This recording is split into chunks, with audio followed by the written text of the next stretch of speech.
Hello everybody, welcome to the Political Vigilante. Trying some new lighting situations here. No haunted house lights, huh? You like this? We're trying a circle light that is on loan from the good people at the Kim Iverson show. See how this looks. Tell me what you think of the comment section if you like this lighting a little better than the other lighting. Huh? Come on. We're all making Gotham great again. So, this was a hotbed piece that was done by Norman Solomon in truthdig.com. And look at that. He says, Joe Biden is a fraud, plain and simple. See, then we don't have the crazy little light thing right there. Now, to be fair, Norman Solomon worked on Bernie's campaign. He was a delegate, and maybe he didn't work on his campaign, but he was a delegate, and he says this in the article. He's very transparent. But he brings up solid facts about Joe Biden. In addition to him being a creepy hair smeller, there's just the reality. With dim prospects from small donors, the Biden campaign is depending on checks from the rich and corporate elites who greatly appreciate his services rendered. He must rely heavily, at least at first, upon old-fashioned network of money bundlers, political insiders, former ambassadors, and business executives, as was stated in the New York Times.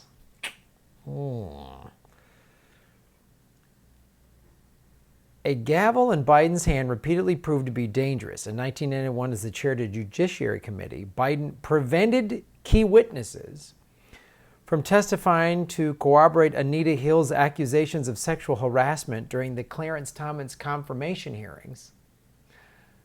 So liberals that are all pumped for Uncle Joe, that's his record.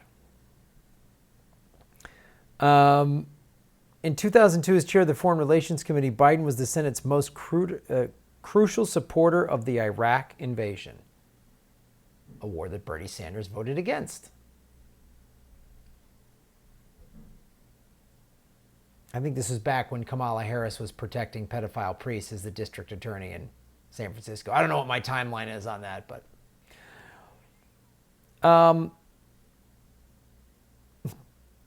a Washington Post has a two-sentence headline appear just above a nice photo of Biden. Far-left policies will drive a 2020 defeat. Centrist Democrats fear, so they're floating alternatives. Yeah, centrism. That's where we got to go, you guys. We got to have centrism. It's so great. Look what it's done for us. Right? Remember 8 years when George W. Bush was in the office and everyone just said, just anyone but Bush, just anyone but Bush. Yes. That's why there's 40 million people living in poverty in the United States. 60% of the population doesn't have money for a $500 to $1,000 emergency, is because we need more centrism. Centrism, neoliberal centrism didn't create that situation. We need more centrism. Yeah, right.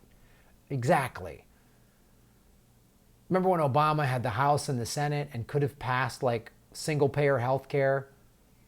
But because the Democratic Party takes money from big pharma in the healthcare industry, just like the Republican Party does, we didn't really get that. Remember that? You remember that? I do. Joe Biden does. He was there. He let it happen. And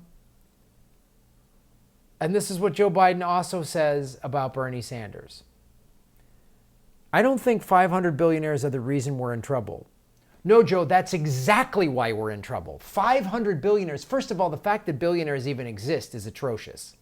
Because for one billionaire to exist, it means thousands of people had to get exploited for that billionaire to exist.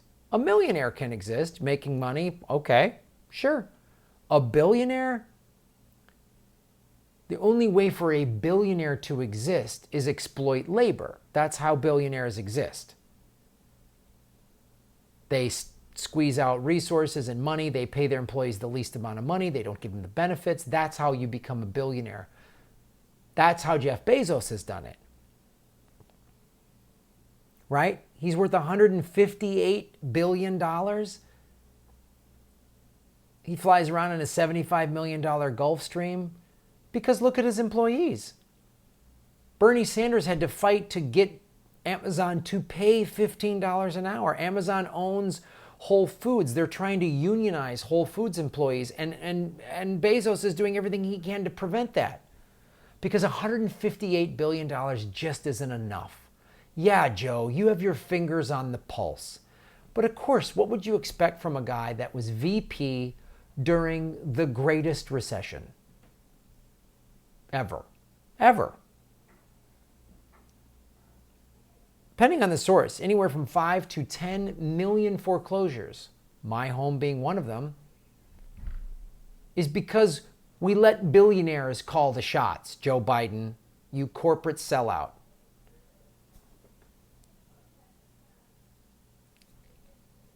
This is like, if you needed more evidence that the corporate Democrats are out of touch, there it is.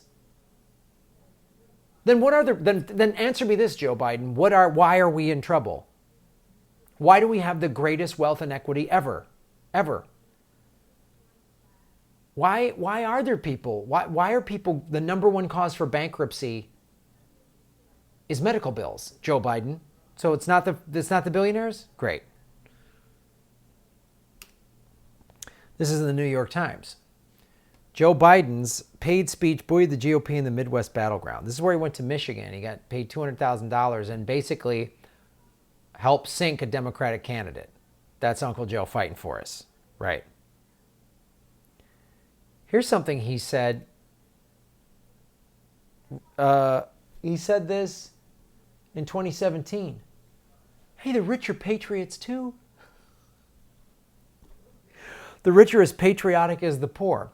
I would wager that the rich are more patriotic than the poor because toxic capitalism and a kleptocracy have benefited the rich. The poor might be less patriotic because they're living in the streets. They're getting fucked by capitalism, by guys like Joe Biden, who gets paid by the billionaire class. So that's what Joe Biden is, guys. And he's going to announce any day now and do everything. Like when he announces, give $1 to Mike Gravel. So if he can get 65,000 donations and put him on the debate stage, wouldn't it be great to be Bernie, Tulsi, and Mike Gravel? Wouldn't that be great? Wouldn't that be great?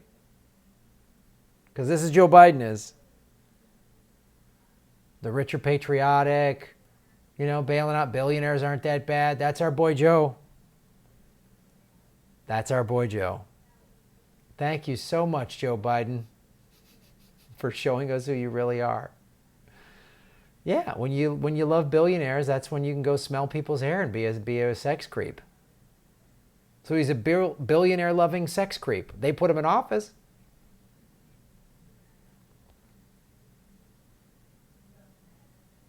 So now he's on the six-figure speakers tour. Hey, the rich are as patriotic as the poor. If he had an R in front of his name instead of a D, the left would crucify him. The left would crucify him. It's the only difference. Is that he's a Democrat, so he's cut slack by the left. If a Republican said all those things word for word, the rich are as patriotic as the poor, right? Mike Pence said that. Can you imagine if Mike Pence said that? 500 billionaires aren't the problem. The left would be screaming this. And instead, it's like, we got to get Uncle Joe back in there. Unreal.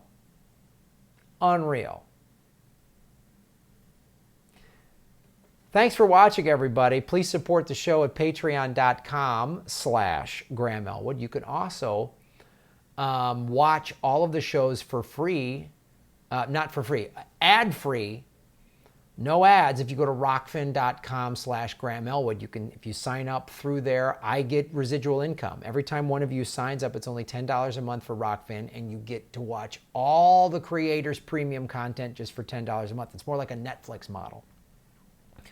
I just want to, Rockfin approached me and I thought, let's give it a try because I want to give you guys as many opportunities and as many different ways to support. Some of you love Patreon. I love Patreon too. Some of you don't like their platform or whatever, don't want to use it. I get it. Some of you money's tight, whatever it is. Watch the ads all the way through. When you click skip ad, I don't get paid. More subscribers, more likes, more views. All of those are free ways to support the show and help the analytics, which the more a video gets watched, the more YouTube puts it out there as a recommended video, right? Like somebody's watching TYT or something about Joe Biden, and then this video pops up. That's one of the ways that helps. And what drives that is the analytics. So a positive comment, even just a smiley face or a thumbs up, all those things, they track all of that stuff. And of course, the Progressive Comedy Tour. Ron Placone and I were sorry to announce that the May 11 through 13 shows in Salt Lake City and Boise, we had to cancel those, mainly because the ticket sales were not high enough. Ron and I have to pay all of our own travel, and so if we're not selling enough tickets, it just doesn't, we can't afford to go lose money on the road.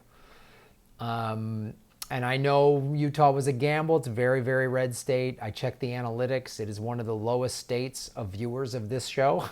So we tried, and those of you who lived out there who are going to come, I'm sorry we're not going to make it there. I really am. I hope you can come see us somewhere else. There's a bunch of cities we're going to go to, including the East Coast tour is now locked in, June 12 through 19. We will not be adding any more shows to the East Coast leg of the Progressive Comedy Tour. Couldn't make it work for New England, but we've got June 12th. We are in D.C. Then we go Baltimore, 2 nights in Philly, New Haven, Connecticut, New York City, and Boston. All right, that's the 12th through the 19th. Go to grahamelwood.com for all of the tour dates. Because when we sell tickets in advance, then we're obviously going to go there. But some of those venues are probably going to sell out already. We're in the East Coast, the ticket sales have been pretty good. So you don't want to get sold out of the show. Thanks for watching.